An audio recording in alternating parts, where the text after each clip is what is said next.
डाले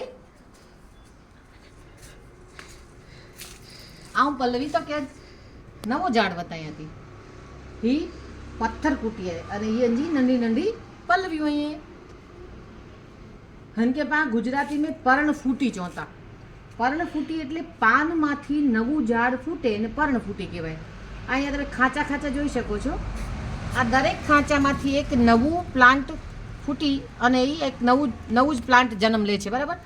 અને આને આપણે વરસાદની સિઝનમાં આવી રીતે આડું વાવી નાખીએ ને તો એના દરેક ખાંચામાંથી એક નવું પ્લાન્ટ ઉત્પન્ન થાય છે. આ પ્રકારે તમે જોઈ શકો છો ને. આ પણ એ ટાઈપનું એક ઝાડ છે, એના વિશે હું તમને પછી સમજાવીશ. અત્યારે તમને અને આ જો આ નવું ઝાડ છે આખું, આ આખું નવું ઝાડ બની શકે અને આ પ્રકારે એક ઝાડમાંથી નવા બધા ઝાડ થઈ શકે છે.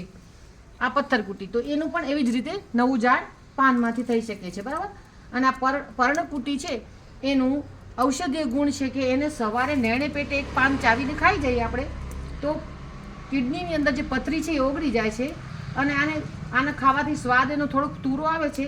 આના ભજીયા પણ બનાવી શકાય અને આપણે એને કાચું એમને પણ ચાવીને ખાઈ શકીએ છીએ. ચલો આવજો.